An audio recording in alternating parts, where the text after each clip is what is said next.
रात अंधेरी और काली घनघोर घटा अपनी चरम सीमा पर थी। सीताराम अपनी अंतिम सांसें ले रहा था। देखते ही देखते उसका समय पूरा हो गया और वह इस भौतिक संसार से विदा ले चुका था। अब उस बात की खबर सभी रिश्तेदारों को दे दी गई। दोनों लड़के और उनका पूरा परिवार शोक व्यक्त करने में लग गया। लेकिन एक शख्स उसके परिवार में ऐसा भी था जिसको देखकर लग रहा था कि मानो उसका सब कुछ छीन गया हो। अब सीताराम के अंतिम संस्कार की तैयारी शुरू की जाने लगी। सीताराम को शव शैया पर लेटा दिया गया। सभी लोग शोक मना रहे। तभी वह अचानक एक मोटर आकर रुकी और उसमें से सूट पहनकर एक व्यक्ति उतरा और बोला, सीताराम जी से मिलना है। यह बात सुनकर वहां खड़े लोगों ने कहा कि सीताराम जी अब इस दुनिया में नहीं रहे। ये जो शव आपके सामने है ये सीताराम जी का है। इतनी बात सुनकर वह व्यक्ति बोला, मेरे पैसे दिए बिना सीताराम जी नहीं मर सकते। सीताराम जी ने मुझसे 2 लाख रुपए कर्ज लिए थे। मुझे मेरे पैसे चाहिए। मैं तब तक इस अर्थी को नहीं उठने दूंगा जब तक कि मुझे मेरे पैसे नहीं मिल जाते। अभी ये सब बातें हो ही रही थी कि तभी वहाँ एक और व्यक्ति अपना कर्जा लेने पहुंच जाता है। तब वो दोनों व्यक्ति अड़ जाते हैं कि जब तक हमारे पैसे नहीं मिलेंगे हम सीताराम जी का अंतिम संस्कार नहीं करने देंगे। वहाँ इकट्ठे खड़े सभी मोहल्ले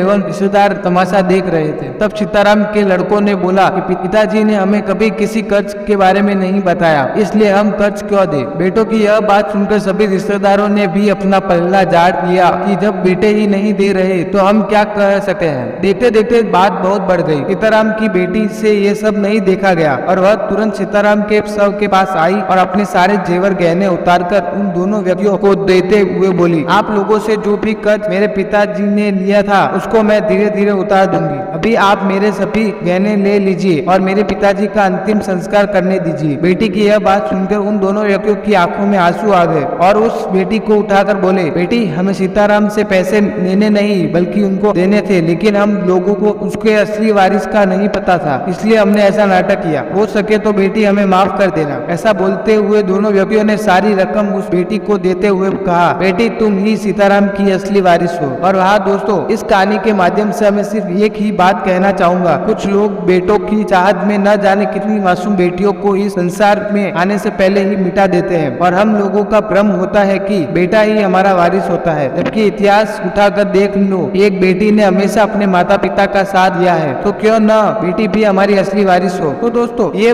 बेटी की कहानी आपको बहुत अच्छी लगी है तो हमारे चैनल को लाइक करिए, सब्सक्राइब करिए और कमेंट्स करिए हमें। Thank you for watching.